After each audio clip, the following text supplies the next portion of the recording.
Hello kids, in last video I explained the chapter Harihar Kaka till the page number 5. Here I am going to start page number 6 onwards. I will explain the chapter line by line in English. So let's start. Harihar देर तक महंत जी की बातें सुनते रहे. हरिहर काका listened to the Mahant for a long time. महंत जी की बातें उनके मन में बैठती जा रही थीं. The महंत's word gradually began to sink into his mind. ठीक ही तो कह रहे हैं महंत जी, कौन किसका है. The mahant is right, he thought, who truly belongs to home. 15 बीघे खेत की फसल भाइयों के परिवार को देते हैं तब कोई नहीं पूछता, अगर कुछ ना दे तो क्या हालत होगी. I hand over the produce of my 15 bighas of land to my brothers families, yet no one even bothers to care for me. If I stop giving it to them, what will happen then? उनके जीवन में तो यह स्थिति है, मरने के बाद उन्हें कौन याद करेगा.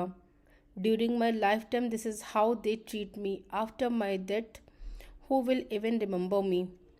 सीधे सीधे उनके खेत हड़प जाएंगे. They will simply divide my land among themselves. Thakur ji के नाम लिख देंगे तो पुश्तों तक लोग उन्हें याद करेंगे. But if I donate it in the name of Lord Thakur, people will remember me for generations. अब तक के जीवन में तो ईश्वर के लिए उन्होंने कुछ नहीं किया. Until now I have done nothing for God. अंतिम समय तो यह बड़ा पुण्य कमा लें. At least in the final stage of my life I can earn this great religious merit. लेकिन यह सोचते हुए भी हरिहर काका का मुंह खुल नहीं रहा था. Even while these thoughts crossed his mind, Harihar काका रिमेन्ड साइलेंट. भाई का परिवार तो अपना ही होता है. Deep inside he still felt that his brother's family was his own. उनको न देकर ठाकुर बारी में दे देना उनके साथ धोखा और विश्वासघात होगा. To deprive them of his land and give it instead to the Thakur बारी would be an act of betrayal and a breach of trust towards them. अपनी बात समाप्त कर महंत जी प्रतिक्रिया जानने के लिए हरिहर की ओर देखने लगे. After finishing his speech, the Mahant looked at the Harihar काका waiting to see his reaction. उन्होंने मुंह से तो कुछ नहीं कहा, लेकिन उनके चेहरे के परिवर्तित भाव महंत जी की अनुभवी आंखों से छिप ना सके. हरिहर काका did not say anything aloud, but the change in his facial expressions could not escape the experienced eye of the महंत. अपनी सफलता पर महंत जी को बहुत खुशी हुई. Realizing that his words had made an impact, the Mahant felt extremely pleased. उन्होंने सही जगह वार किया है. He knew that he had struck the right chord. इसके बाद उसी वक्त ठाकुर बारी के 2 सेवकों को बुलाकर आदेश दिया कि एक साफ सुथरे कमरे में पलंग पर बिस्तरा लगाकर उनके आराम का इंतजाम करें. Immediately he called 2 attendants of the Thakur Bari and instructed them to prepare a clean and comfortable room with a properly made bed so that Harihar काका could rest. फिर तो महंत जी के कहने में जितना समय लगा था उससे कम समय में ही सेवकों ने हरिहर काका के मना करने के बावजूद उन्हें एक सुंदर कमरे में पलंग पर जा लिटाया. In fact, the attendants completed the task even faster than the Mahant had taken to give his advice. Despite Harihar Kaka's repeated objections, they respectfully escorted him to a beautiful room and made him lie down on the bed. और महंत जी उन्होंने पुजारी जी को यह समझा दिया कि हरिहर के लिए विशेष रूप से भोजन की व्यवस्था करें. The Mahant then instructed the temple priest to make special arrangement for the Harihar Kaka's meals. Harihar काका को महंत जी एक विशेष उद्देश्य से ले गए थे, इसीलिए ठाकुर बारी में चहल पहल शुरू हो गई.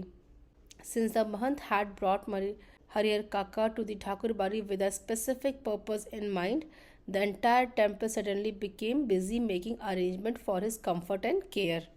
इधर शाम को हरिहर काका के भाई जब खलिहान से लौटे तब उन्हें इस दुर्घटना का पता चला. Meanwhile, when Harihar Kaka's brother returned from the threshing ground in the evening, they came to know about this incident. पहले तो अपनी पत्नियों पे वे खूब बरसे, फिर एक जगह बैठकर चिंता मग्न हो गए.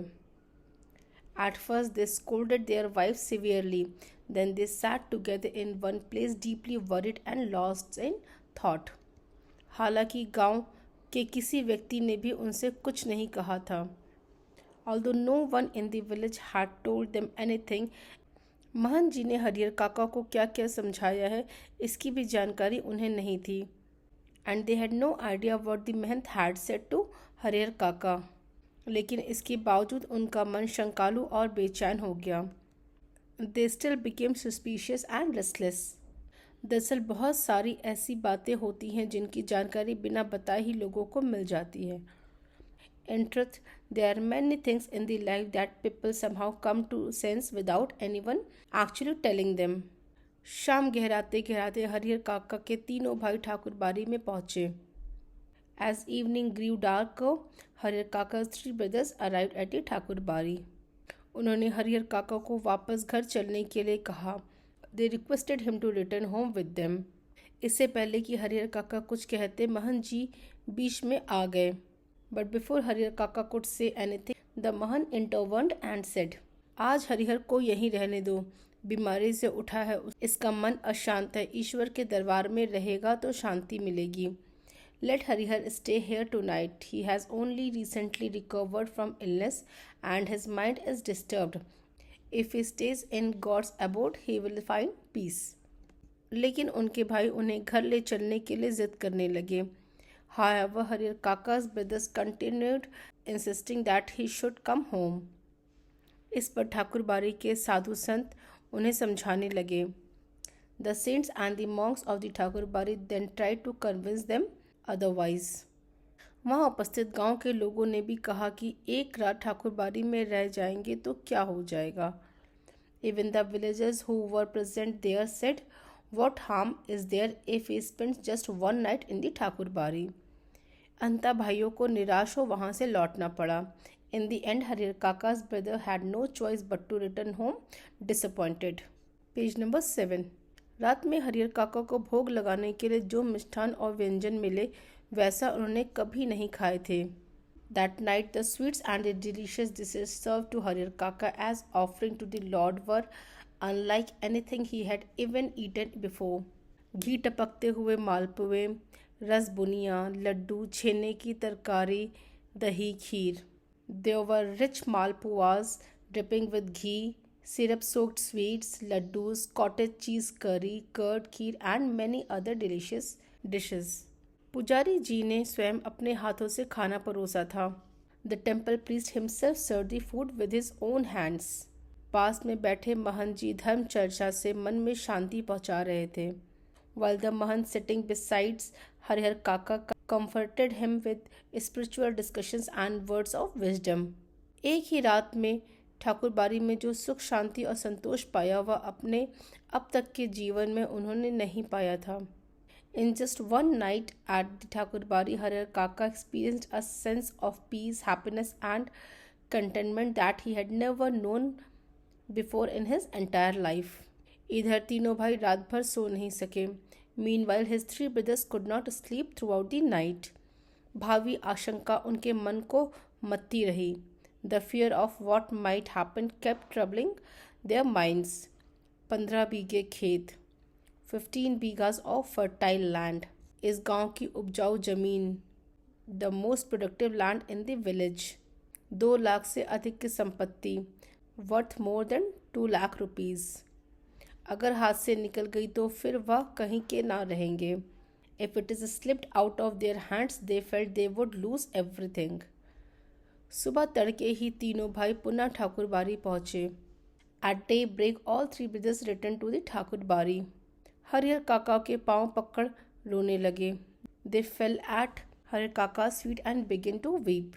अपनी पत्नियों की गलती के लिए माफ़ी मांगी और उन्हें दंड देने की बात कही. They apologized for the mistakes of their wives and promised to punish them. साथ ही खून के रिश्ते की माया फैलाई. They also appealed to the bond of blood and family affection. Harihar काका का दिल पसीज गया. वह पुनः वापस घर लौट आए. Harihar काका's heart melted and he agreed to return home with them. लेकिन यह क्या, इस बार अपने घर पर जो बदलाव उन्होंने लक्ष्य किया उसने उन्हें सुखद आश्चर्य में डाल दिया. But what was this?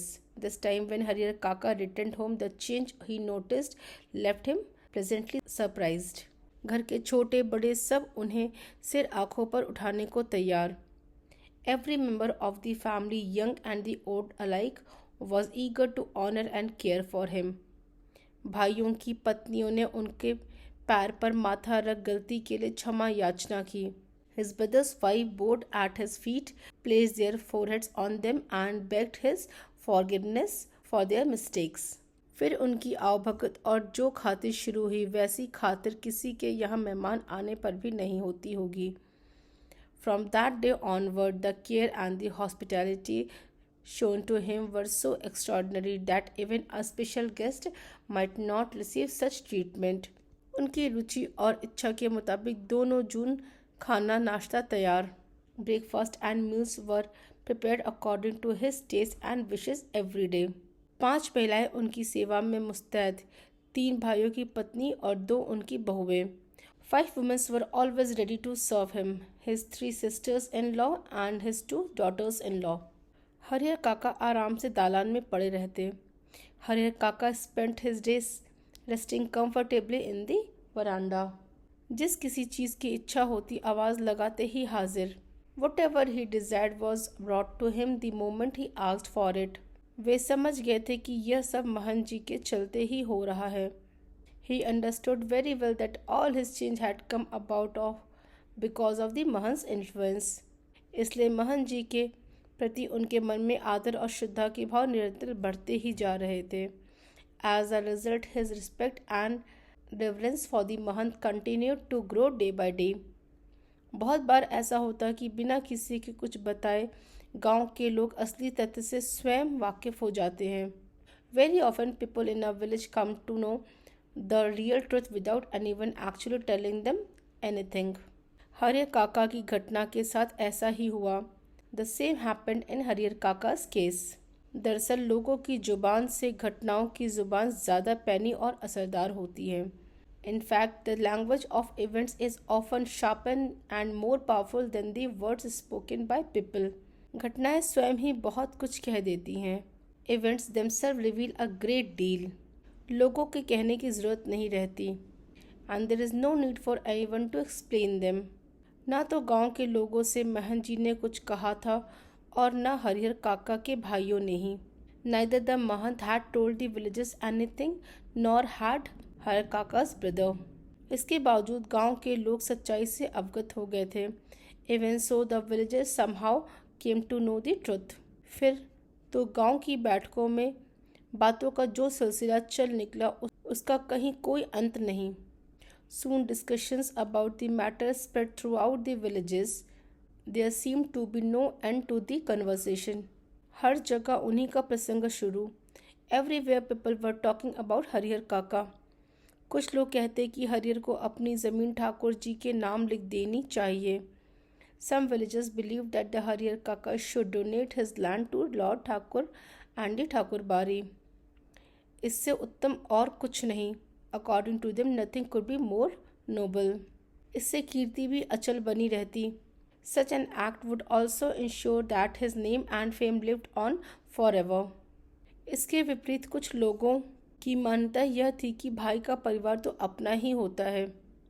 On the other hand, some people felt that brother's family is, after all, one's own family.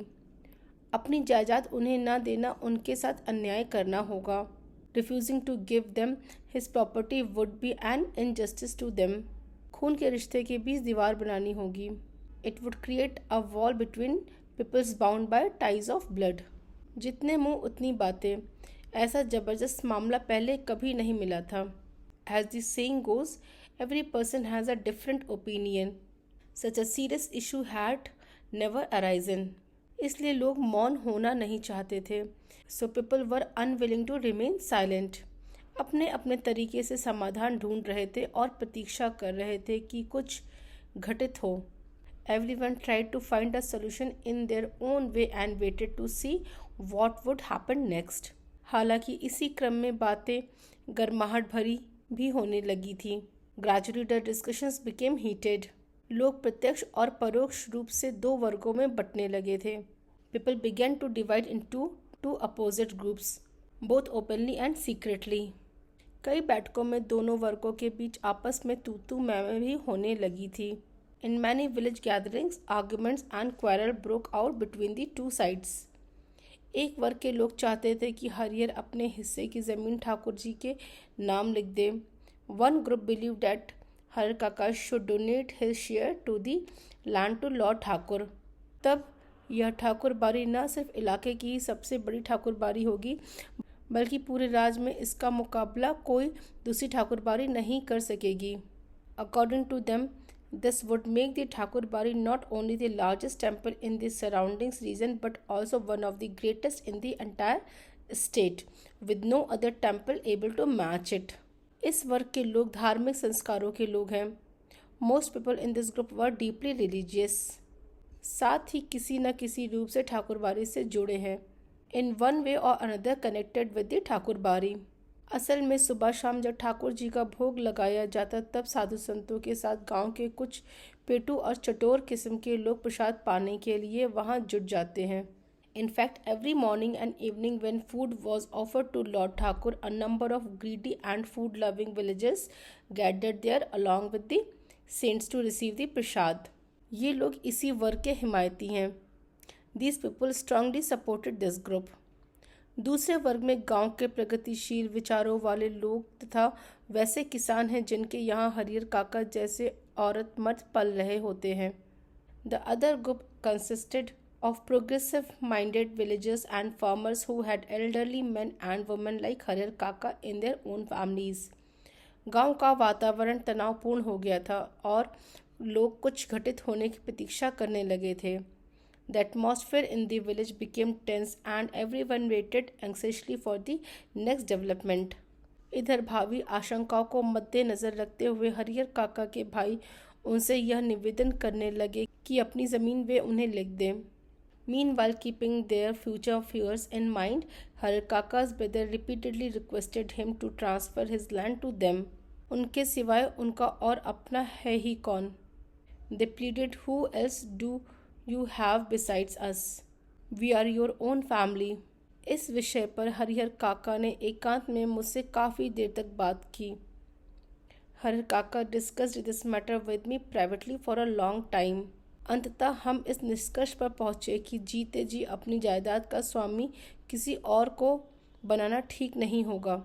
In the end, we reached the conclusion that it would not be wise to make anyone else the owners of one's property while one is still alive, चाहे वह अपना भाई या मंदिर का महंत ही क्यों न हो, whether that person was one's own brother or even the Mahant of the temple. हमें अपने गांव और इलाके के वे कुछ लोग याद आए जिन्होंने अपनी ज़िंदगी में ही अपनी जायदाद अपने उत्तराधिकारियों को या किसी अन्य को लिख दी थी, लेकिन इसके बाद उनके जीवन कुत्ते का जीवन हो गया था। We remembered several people from our village and the surroundings area who had transferred their property to their heirs or to someone else during their lifetime. After doing so, however, their lives became miserable. कोई उन्हें पूछने वाला नहीं रहा। No one cared about them anymore, and they were treated worse than dogs. हरियर काका बिल्कुल अनपढ़ व्यक्ति हैं। Although हरियर काका was completely uneducated, फिर भी इस बदलाव को उन्होंने समझ लिया और यह निश्चय किया कि जीते जी किसी को ज़मीन नहीं लिखेंगे। He understood this reality very well. He firmly decided that as long as he was alive, he would not transfer his land to anyone. अपने भाइयों को समझा दिया, मर जाऊंगा तो अपने आप मेरी ज़मीन तुम्हें मिल जाएगी। He explained to his brothers, after I die, my land will automatically become yours. ज़मीन लेकर तो जाऊंगा नहीं, इसलिए लिखवाने की क्या ज़रूरत? I am not going to take it with me when I die, so what is the need to have it transferred now? उधर महंत जी भी हरिहर काके की टोह में रहने लगे। On the other hand, the Mahant also kept a close watch on Harihar काका। जहाँ कहीं एकांत पाते कह उठते, विलम्ब ना करो हरिहर, शुभ काम में देरी नहीं करते। Whenever he found him alone, he would say, Harihar, do not delay. A good deed should never be postponed. चलकर ठाकुर जी के नाम ज़मीन बेच कर दो। Come and legally transfer your land in the name of Lord Thakur. फिर पूरी ज़िंदगी ठाकुरबारी में राज करो। then spend the rest of your life in comfort and honor at the Thakur बारी। मरोगे तो तुम्हारी आत्मा को ले जाने के लिए स्वर्ग से विमान आएगा, देवलोक को प्राप्त करोगे। When you die, a heavenly chariot will come from heaven to carry your soul and you will attend the divine word। Page number 9। Harihar काका ना हाँ कहते और ना, बट हरिहर काका neither said yes or no। ना कहकर वे महन जी को दुखी करना नहीं चाहते थे, क्योंकि भाई के परिवार में जो सुख सुविधाएं उन्हें मिल रही थी वे महन जी की कृपा से ही। They did not want to hurt the Mahan by refusing him outright, because all the comfort and care he was now receiving from his brother's family had come only because of Mahan's influence। और हाँ तो उन्हें कहना है नहीं, क्योंकि अपनी ज़िंदगी में अपनी ज़मीन उन्हें किसी को नहीं लिखनी। At the same time, he could not say yes because he had firmly decided not to transfer his land to anyone during his lifetime। इस मुद्दे पर वे जागरूक हो गए थे। On this matter he had become completely resolute। पर बीतते समय के अनुसार महन जी की चिंताएं बढ़ती जा रही थी। At the time passed, however, the Mahan's anxiety continued to grow। जाल में फंसी चिड़िया पकड़ से बाहर हो गई थी। महन जी इस बात को सह नहीं पा रहे थे। It seems to him that the bird he had almost trapped in his net had escaped। He found this impossible to accept। महन जी को लग रहा था कि हरिहर धर्म संकट में पड़ गया है। The Mahan believed that Harihar काका was caught in a moral and religious dilemma। एक ओर वह चाहता है कि ठाकुर जी को लिख दूं, किंतु दूसरी ओर भाई के परिवार के मोह माया में बन जाता है। One hand he wished to donate his land to Lord Thakur, but on the other he remained emotionally attached to his brother's family। इस स्थिति में हरिहर का अपहरण कर जबरदस्ती उसे लिखवाने के अतिरिक्त कोई दूसरा विकल्प नहीं। बाद में हरिहर स्वयं राजी हो जाएगा। The Mahan concluded that in such a situation there was no except to abduct Harihar Kaka and force him to transfer the land। He believed that later the Harihar Kaka would eventually agree to it of his own accord। महन जी लड़ाकू और दबंग प्रकृति के आदमी हैं। The mahant was a bold, aggressive and influential man. अपनी योजनाओं को कार्य रूप में परिणत करने के लिए वह जी जान में जुट गए। He devoted himself completely to putting his plan into action। हालांकि यह सब गोपनीयता का निर्वाह करते हुए ही वह कर रहे थे। However, he carried out everything in complete secrecy। Harihar काका के भाइयों को इसकी भनक तक नहीं थी। Harihar काका's brothers had not the slightest hint of what was being planned। बात अभी हाल की ही है। This happened only recently। आधी रात के आसपास ठाकुर बारी के साधु संत और उनके पक्षधर भाला, गड़ासा और बंदूक से लैस एकाएक हरिहर काका के दालान पर आ धमके। Around midnight, the saints of the Thakur Bari and their supporters suddenly stormed Harihar Kaka's house। They were armed with the spears, axes and guns। Harihar काका के भाई इस अप्रत्याशित हमले के लिए तैयार नहीं थे। Harihar काका's brothers were completely unprepared for such an unexpected attack। इससे पहले कि वे जवाबी कार्रवाई करें और गुहार लगाकर अपने लोगों को जुटाएं, तब तक आक्रमणकारी उनको पीठ पर लादकर चंपत हो गए। Before they could react or raise an alarm to gather the villagers for the help, the attackers had already overpowered them and pinned them to the ground। गांव में किसी ने ऐसी घटना नहीं देखी थी, ना सुनी थी। No one in the village had ever seen or even heard of such an incident before। सारा गांव जाग गया। The entire village woke up। शुभचिंतक तो उनके यहाँ जुटने लगे, लेकिन अन्य लोग अपने दलान और मकानों की छतों पर जमा होकर आहट लेने और बातचीत करने लगे। Well wishers began gathering at Harihar Kaka's house, while many others stood on the verandas and rooftop of their homes, listening carefully and discussing what had happened। Harihar काके के भाई लोगों के साथ उन्हें ढूंढने निकले। Harihar काका's brothers along with the several villagers set out in search of him। उन्हें लगा कि यह महंत का काम है। They suspected that the Mahant was behind the incident। वे मैं दल बल ठाकुर बारी जा पहुँचे। With a group of supporters they reached the Thakur बारी। वहाँ खामोशी और शांति नजर आई। There, however, everyone appeared calm and silent। रोज की भांति ठाकुर बाड़ी का मुख्य फाटक बंद था। The main gate of the temple was firmly closed like a fortress. वातावरण में रात का सन्नाटा और सूनापन व्याप्त मिला। And the stillness of the night surrounded the place. उन्हें लगा यह काम महंत का नहीं है, बाहर के डाकुओं का है। Seeing this they briefly thought that perhaps the mahant was not such responsible after all and that some outside bandits had kidnapped Harihar Kaka. वे तो हरजाने की मोटी रकम लेकर ही हरिहर काका को मुक्त करेंगे। They assume that kidnappers would demand a large ransom before releasing him. खोज में निकले लोग किसी दूसरी दिशा की ओर प्रस्थान करते कि इसी समय ठाकुर बार के अंदर से बातचीत करने की सम्मिलित किंतु धीमी आवाज़ सुनाई पड़ी। Just as they were about to continue searching in another direction they heard faint voices coming from inside the Thakur Bari. सबके कान खड़े हो गए। Everyone became alert. उन्हें यकीन हो गया कि हरिहर काका इसी में है। They were now certain that Harihar Kaka was inside the temple. अब क्या सोचना।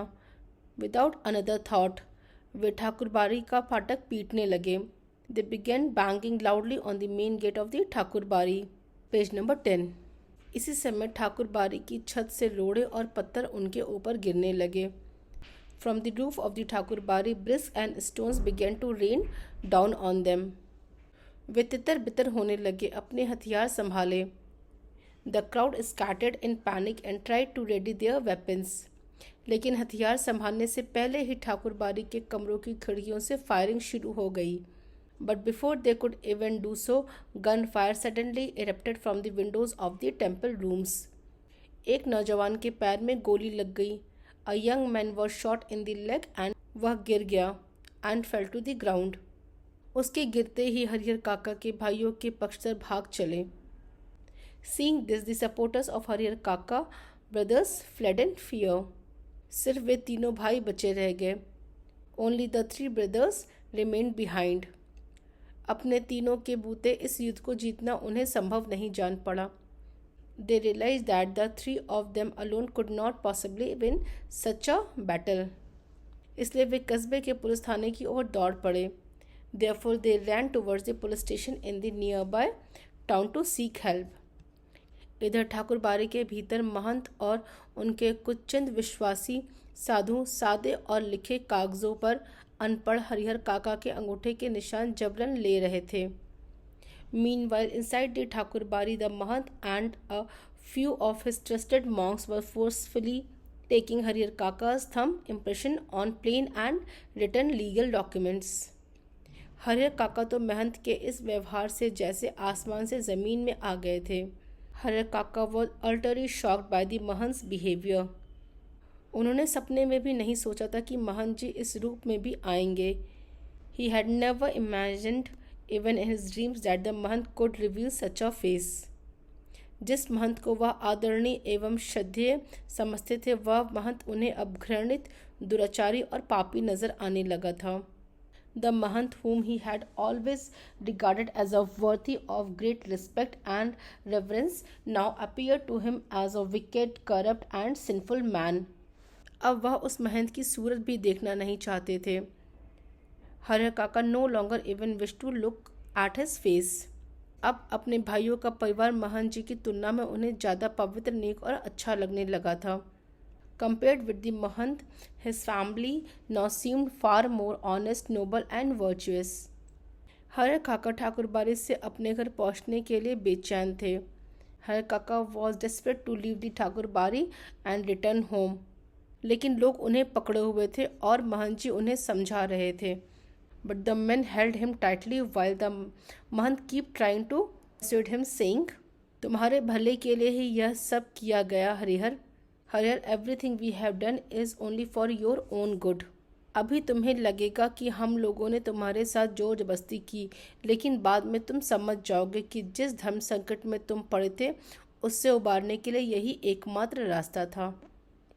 Right now you may feel that we have treated you harshly and used force against you, but later you will understand that this was the only way to free you from the moral and the religious dilemma in which you were trapped. एक और ठाकुर बाड़ी के भीतर जबरन अंगूठे का निशान लेने और पकड़कर समझाने का कार्य चल रहा था, तो दूसरी ओर हरिहर काका के तीनों भाई सुबह होने से पहले ही पुलिस की जीप के साथ ठाकुरबाड़ आ पहुंचे।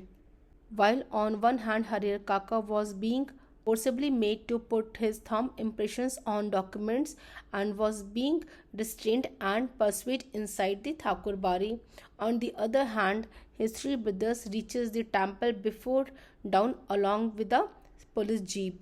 जीप से तीनों भाई, एक दरोगा और पुलिस के 8 जवान उतरे. The jeep carried the three brothers, a police inspector and 8 policemen. Police incharge ने ठाकुर बाड़ी के फाटक पर आवाज़ लगाई, दस्तक दी. The police officer called out at the main gate of the Thakur Bari and knocked on it.